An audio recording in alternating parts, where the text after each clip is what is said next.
தமிழ்நாடு கண்டெடுத்த முத்து, சோதனைகளை சாதனையாக மாற்றிய தமிழகத்தின் சொத்து, 4 ஆண்டு கால நல்லாட்சி நாயகர், ஒரு 8வது அதிசயம் எடப்பாடியார்.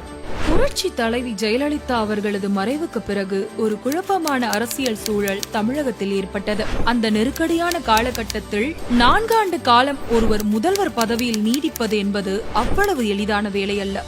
அந்த சாதனையை சத்தமில்லாமல் நடத்தி காட்டியவர் எடப்பாடியார். அதிமுக ஆட்சி அதோ கவிழ்ந்துவிடும், இதோ கவிழ்ந்துவிடும் என்று பலர் ஆவலுடன் காத்து கிடந்த நேரம் அது. அந்த எதிர்பார்ப்புகள் அனைத்தையும் பொய்யாக்கி 4 ஆண்டு காலம் நல்லதொரு ஆட்சியை நடத்தி காட்டியவர் எடப்பாடியார். ஒரே ஆண்டில் 11 புதிய மருத்துவ கல்லூரிகள், தமிழ்நாடு முழுவதும் அம்மா மினி கிளினிக்குகள், கூடவே குடிமராமத்து திட்டம் என்ற வரலாற்று சாதனை. குடிமராமத்து திட்டம் மூலம் தமிழகம் முழுவதும் 1132 கோடி ரூபாய் செலவில் 5586 ஏரிகள், குளங்கள், அணைகள் தூர்வாரப்பட்டன. 16,000 குளங்கள் சீரமைக்கப்பட்டு சிரித்தன. நீர் சேமிப்பு திட்டங்கள் மூலம் 4000க்கும் மேற்பட்ட ஏரிகள், 30 மாவட்டங்களில் பாசன கால்வாய்கள் புதுப்பிக்கப்பட்டன. இவையெல்லாம் எடப்பாடியார் ஆட்சியில் நிகழ்த்தப்பட்ட சரித்திர சாதனைகளில் ஒரு சில மட்டுமே. புரட்சி தலைவர் எம்ஜிஆர், சமூக நீதி காத்த வீராங்கனை ஜெயலலிதா, இந்த இருபெரும் தலைவர்களின் வழியை அடியொற்றி அரசு பள்ளி மாணவர்களுக்கு மருத்துவ படிப்பில் 7.5% உள்ளிட ஒதுக்கீடு வழங்கி சமூக நீதியை கட்டி காத்தவர் எடப்பாடியார். காவேரி டெல்டா பகுதியை சிறப்பு வேளாண் மண்டலமாக அறிவித்து காவேரி டெல்டா காவலராக உயர்ந்த பெருமையும் எடப்பாடியாருக்கு உண்டு. காவேரி நீர் மேலாண்மை வாரியம், முறையீட்டு குழு அமைத்து காவேரி பிரச்சனைகளுக்கு தீர்வு, காவேரி உபரி நீர் திட்டம், கூட்டுறவு வங்கிகளில் பெறப்பட்ட பயிர்க்கடன்கள் தள்ளுபடி, கஜா புயல் காரணமாக பாதிக்கப்பட்ட விவசாயிகளுக்கு 2000 கோடி ரூபாய் நிவாரணம், மாணவர்களின் கல்வி கடன் தள்ளுபடி, இப்படி எடப்பாடியாரின் சாதனை பட்டியல் மிக மிக நீளமானது. மாணவ செல்வங்களின் முன்னேற்றத்தை எப்போதும் கண்ணாக கருதியவர் எடப்பாடியார். அவரது ஆட்சியில் 52.31 லட்சம் மாணவர்களுக்கு 7322 கோடி செலவில் இலவச மடிக்கணினிகள் வழங்கப்பட்டன.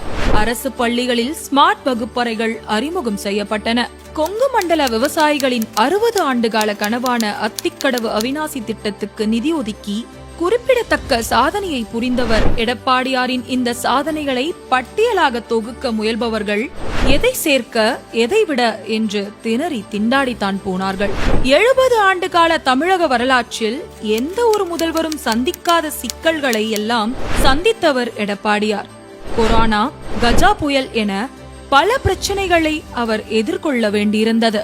கொரோனா காலத்தில் 200க்கும் மேற்பட்ட பராமரிப்பு மையங்கள் உருவாக்கப்பட்டன. 108 ஆம்புலன்ஸ் சேவைகள் அதிகரிக்கப்பட்டன.